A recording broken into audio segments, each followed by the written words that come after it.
श्री स्वामी समर्थ. सर्व स्वामी भक्तांचे पुन्हा एकदा खूप खूप मनापासून स्वागत आहे. महाराजांचे अनुभव खरंच खूप विलक्षण असतात. ज्यावेळेस आपण महाराजांचा अनुभव ऐकतो त्यावेळेस नकळतपणे आपल्या अंगावर देखील शहारे उभे राहतात आणि आपली स्वामी सेवा करण्याची श्रद्धाभाव आणखी वाढत असतो. आजचा अनुभव जेव्हा मी ऐकला त्यावेळेस मला एकच ओळ आठवली, मला मायन बापन आत्मबंधू, सका सोयरा सर्व तू दीनबंधू, तुझा मात्र आधार या लेकराला, समर्था तुम्हा विन प्रार्थू कुणाला. या ओवीची खरोखर प्रचिती येणारा आजचा खूप सुंदर अनुभव आहे. चला तर मग या सुंदर अशा अनुभवाला सुरुवात करूया. ताई म्हणतात, सर्वप्रथम सर्वांना श्री स्वामी समर्थ. अनंत कोटी ब्रह्मांड नायक राजाधिराज योगीराज परब्रह्म भगवान श्री स्वामी समर्थ महाराज यांच्या चरणी कोटी कोटी प्रणाम. स्वामी भक्तांनो, आज मी तुम्हाला माझ्या जीवनातील महाराजांनी मला दिलेले खूप मोठे अनुभव शेअर करत आहे. तसे तर खूप छोटे मोठे अनुभव आहे, पण जे अनुभव मी अनुभवले आणि ते मी कधीच विसरू शकणार नाही, ते अनुभव आज इच्छा झाली तुमच्यासोबत शेअर करावी. सर्वप्रथम मला सांगायला फार आनंद वाटतो की मी महाराजांच्या सेवेमध्ये कशी आली. महाराजांच्या सेवेत मी लग्नाच्या अगोदरच महाराजांच्या सेवेमध्ये होती. ज्यावेळेस मी कॉलेजला होती त्यावेळेस आमचं कॉलेज हे महाराजांच्या मठाजवळ होतं. त्यामुळे गुरुवारी आम्ही आरती वगैरे काही कार्यक्रम असेल तर तिथे जात असायचो.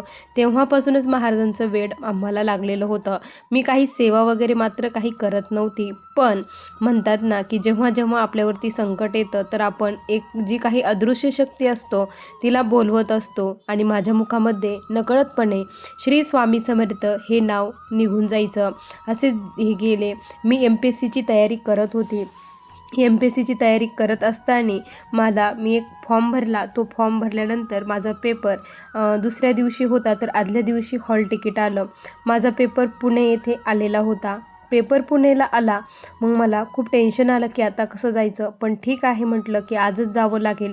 दुपारची वेळ होती, आता संध्याकाळीच आपल्याला निघावं लागेल, कारण सकाळीच पेपर असल्यामुळे खूप धावपळ होईल. आणि माझा भाऊ पुणे येथे राहतो, त्याला कॉल केला. तो म्हटला ठीक आहे तू निघ म्हणे, ट्रेनने संध्याकाळी ये, 7च्या ट्रेननी बस आणि त्यानंतर मग तू आली की मी तुला घ्यायला येतो, तू मला कॉल कर. तो असं बोलला तर ठीक आहे म्हटलं. आणि मग मी सर्वप्रथम मी रात्रीचा प्रवास कधीच केलेला नव्हता. ही माझी पहिली वेळ होती की रात्रीचा प्रवास करायचा.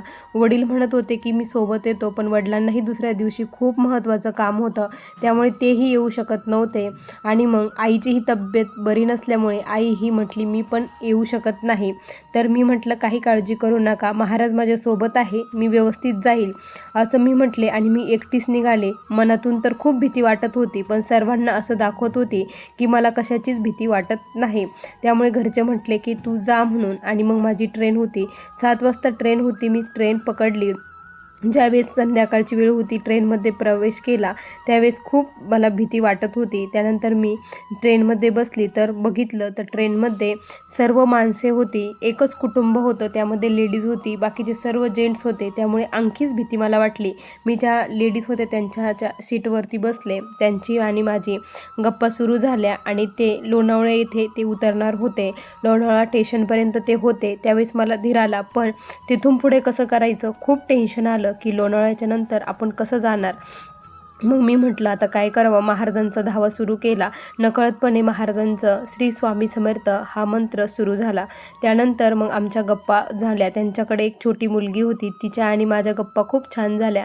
आम्ही गप्पा करत होतो आणि नकळतपणे स्टेशन आलं, लोणावळा स्टेशन आलं आणि त्यांनी ते उतरण्यासाठी चढले. मला आणखी प्रचंड भीती वाटू लागली. आता ट्रेनमध्ये फक्त 5-6 जेंट्सच होते, बाकी कोणीच नव्हतं.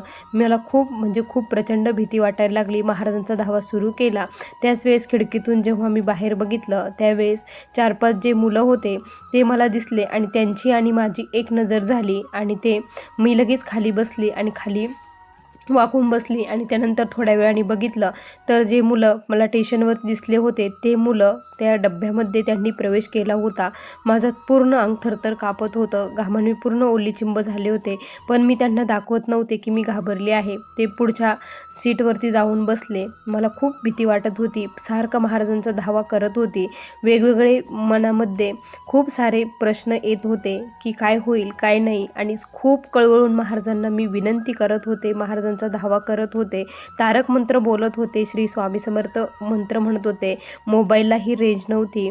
भावाचा फोन येत होता, आईचाही फोन येत होता, वडिलांचाही फोन येत होता, पण आवाज मात्र गुंतत होता. मी मोठ्याने बोलूही शकत नव्हती की काही म्हणूही शकत नव्हती. पहिल्यांदाच मी एकटी गेल्यामुळे सर्वांना खूप भीती वाटत होती. त्यानंतर काय झालं की पुढच्या शीटवरती खूप विचित्र आवाज यायला लागला. हा आवाज कशाचा आहे म्हणून मी डोकून बघितलं तर एक खूप दारू पिलेला माणूस होता आणि तो काही ना काही बडबड करत होता आणि तो माझ्याकडेच म्हणजे इकडे येत होता. त्याला वॉशरूमला जायचं असल्यामुळे तो येत होता वाटतं. तो येत असताना मला खूप भीती वाटली. त्याने जर मला बघितलं आणि काही केलं मग काय करायचं. महाराजांना खूप कळवून विनंती केली, काही करा पण त्याला इथपर्यंत येऊ देऊ नका. आणि तसंच झालं. तो मध्ये पडला तो तसंच पडून राहिला. त्यानंतर जे मुलं होते ते सारखे माझ्याकडे बघत होते. मी त्यांच्याकडे बघून न बघितल्यासारखं करत होती आणि सारखा महाराजांचा धावा सुरू होता. कसं तरी स्टेशन येईपर्यंत महाराजांचा धावा सुरूच ठेवला.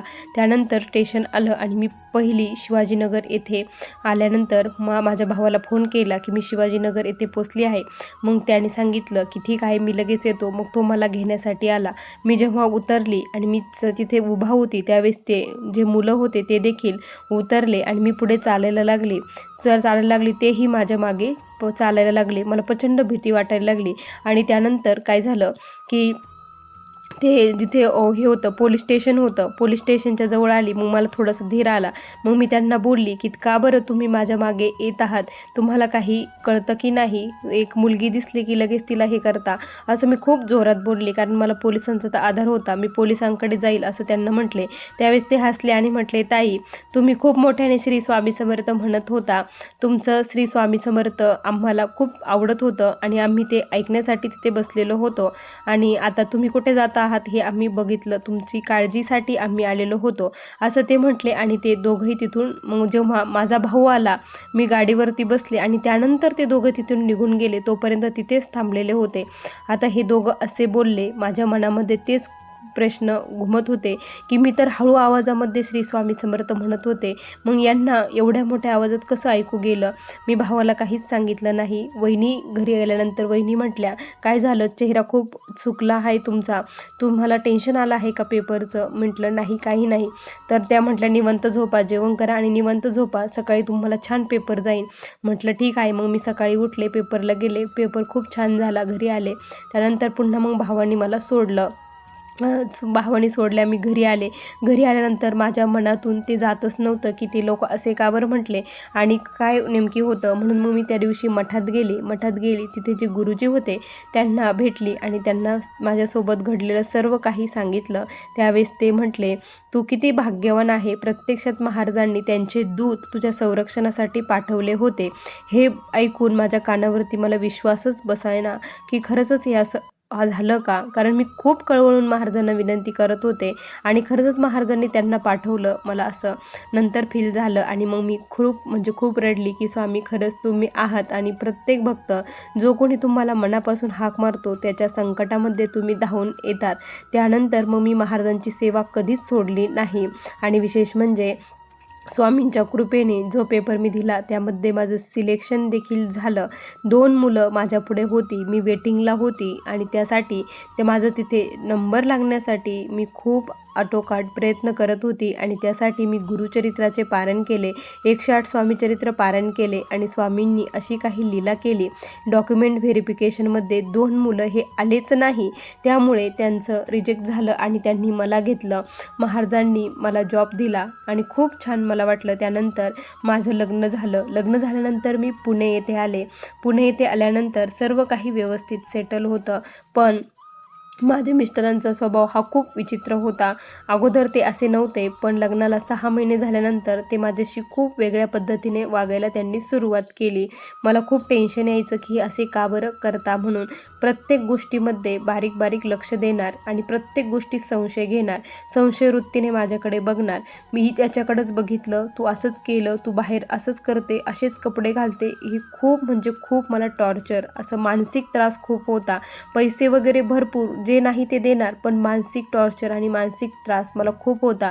याच्यातून मला बाहेर निघायचं होतं. मी खूप कंटाळली होती. हे कुणाला मी सांगूही शकत नव्हते. मी खूप उदास राहायची, एकटीच विचार करायची, एकटीच राहत असायची. काहीच करू वाटत नव्हतं. अक्षरशः कुठलाच मेकअप नाही, कुठलाच ड्रेस नाही, काहीच करू वाटत नसायचं. फक्त जगायचं म्हणून जगायचं असं करायचे, कारण ते खूप टॉर्चर मला करत होते. त्यानंतर मग महाराजांची माझी काहीच सेवा नव्हती. फक्त श्री स्वामी समर्थ मंत्र मी जपायचे आणि मी खूप डिप्रेशनमध्ये गेली. ज्यावेळेस मी माहेरी आल्यानंतर बघितलं आईने, तर आई म्हटले की नेमकी काय झाले आहे, काही प्रॉब्लेम आहे का, काही त्रास आहे का, असेल तर सांग. आईने स्पष्टपणे मला विचारलं. त्यावेळेस मला रडूच आवरेना. आईला मी सर्व काही सांगितलं. आई म्हटले, काळजी करू नको, सर्व व्यवस्थित होईल. महाराजांची तू सेवा करतेस ना, तर सेवा वाढव, सेवा कर, सगळं व्यवस्थित होईल. महाराज त्यांना बुद्धी देतील, असं आईने खूप समजावून सांगितलं. वडिलांनाही समजावून सांगितलं, आम्ही तुझ्या पाठीशी आहे. जर काही वाटलं तुला की खूपच तुझ्या डोक्यावरून गेलं, तर त्यानंतर तू आम्हाला सांग, आपण काहीतरी निर्णय घेऊ, असं वडिलांनी सांगितलं. मला माझा संसार हा मोडायचा नव्हता, त्यामुळे मी पुन्हा तिथेच आले आणि आता सर्व काही महाराजांवरती मी सोडून दिलं. पण ह्यावेळेस मात्र महाराजांची सेवा करायला मी सुरुवात केली. महाराजांची पुन्हा नव्याने सेवेला सुरुवात झाली. तारक मंत्राचं तीर्थ, गुरुचरित्राचे पारायण, रुद्राचं तीर्थ, खूप सेवा मी करायला सुरुवात केली. माझं जास्त मन मी सेवेमध्ये घालवायला सुरुवात केली. त्यांच्याकडे अजिबात लक्ष देत नव्हते. ते काही बोलले तरी काहीच मी त्यांना प्रत्युत्तर देत नव्हते. त्यामुळे आमच्यातले भांडणं हे कमी व्हायला सुरुवात झालेली होती. पण त्यांच्यात मात्र काहीच बदल नव्हता. आणखी त्यांची प्रवृत्ती ही वाढतच चाललेली होती, पण कमी नाही. कधी कधी खूप थकल्यासारखं वाटायचं की महाराज, कधी तुम्हाला माझी दया येणार आहे आणि कधी तुम्ही या भक्ताकडे बघणार आहात. बघा ना माझ्याकडं, त्यांना थोडीशी बुद्धी द्या, सद्बुद्धी द्या. यामध्ये जवळपास स्वामी भक्तांनो 4-5 वर्षाचा काळ पलटून गेला. त्यामध्ये मला एक मुलगाही झाला. मुलगाही छान होता. त्याच्यामध्ये माझं मन रमलं होतं. महाराजांकडे तेवढंच मागत होते की त्यांना बुद्धी द्या. 5 वर्ष मी त्यांच्यासाठी सेवा केली. जो काही संकल्प करायचे त्यांच्यासाठीच, त्यांचं व्यवस्थित व्हावं, बुद्धी त्यांची चांगली व्हावी आणि हळूहळू त्यांच्या जी काही वृत्ती होती त्यामध्ये बदल झाला. 4-5 वर्ष लागले. 1-2 महिन्यामध्ये तर काहीच झालं नाही. 4-5 वर्षानंतर त्यांच्यामध्ये थोडा बदल मला दिसायला सुरुवात झाली आणि मुलगाही मोठा झाला आणि तोही म्हणजे त्याच्यामध्ये देखील त्यांचं मन रमायला सुरुवात झाली. त्यामुळे त्यांची जी काही मानसिकता होती ती थोडीशी बदलली होती. आज माझ्या मिस्टरांमध्ये 90% फरक झालेला आहे, पण 10% आणखी तसंच आहे. म्हणतात ना, एखाद्याचा स्वभाव आपण पूर्णपणे चेंज करू शकत नाही. पण अगोदरचं जर मी कंपेअर केलं तर आत्ता आणि अगोदरमध्ये प्रचंड तफावत होती. तो व्यक्तीसोबत कोणीच राहू शकत नाही अशी त्यांची प्रवृत्ती होती. पण आज स्वामींच्या आशीर्वादाने, स्वामींच्या कृपेने आणि स्वामींच्या सेवेने त्यांच्यामध्ये 90% बदल झालेला आहे. मी आता स्वामींची कधीच सेवा सोडणार नाही. कंटिन्यू मरेपर्यंत महाराजांची सेवा करीत राहणार आहे. ती माझ्याकडून महाराजांनी करून घ्यावी आणि सर्वांना सुखी ठेवावं, एवढीच स्वामींचरणी प्रार्थना करते. स्वामी भक्तांनो, असा मला आलेला हा स्वामींचा दिव्य अनुभव होता. हा अनुभव मी कधीच विसरू शकणार नाही. आज मी जे काही आहे ते फक्त स्वामी कृपेमुळे. कारण मी खूप वेळेस आत्महत्याचा देखील विचार केला, पण महाराजांच्या कृपेने आत्महत्या देखील महाराजांनी काही ना काही, कुणाच्या ना कुणाच्या रूपात येऊन मदत केली आणि मला मोटिवेशन दिलं. त्यामुळेच आज मी जिवंत आहे. ज्या कोणी माझ्या ताई बहिणी अशा प्रसंगात असतील त्यांनी खचून जाऊ नका. योग्य वेळ आल्यानंतर महाराज तुम्हाला नक्की त्याच्यातून बाहेर काढतील. आणि फक्त एकच करा, महाराजांच्या सेवेकडे लक्ष द्या. जे कोणी तुम्हाला दुःख देत असेल, त्रास देत असेल, त्याला इग्नोर करा आणि जेवढं जास्त नामस्मरण करता येईल, जेवढी जास्त सेवा करता येईल तेवढा करण्याचा प्रयत्न करा. तुम्ही देखील या संकटातून बाहेर पडताल. महाराज तुम्हाला अलगदपणे याच्यातून बाहेर काढतील. स्वामी भक्तांनो, असा मला आलेला हा स्वामींचा दिव्य अनुभव होता. श्री स्वामी समर्थ. बघा स्वामी भक्तांनो, किती सुंदर अनुभव आहे या ताईंचा. तुम्हाला हा अनुभव कसा वाटला नक्की कमेंटमध्ये कळवा. पुन्हा भेटूया अशाच सुंदर अनुभवासोबत. तोपर्यंत सर्वांना श्री स्वामी समर्थ. जय जय स्वामी समर्थ. श्री गुरुदेव दत्त.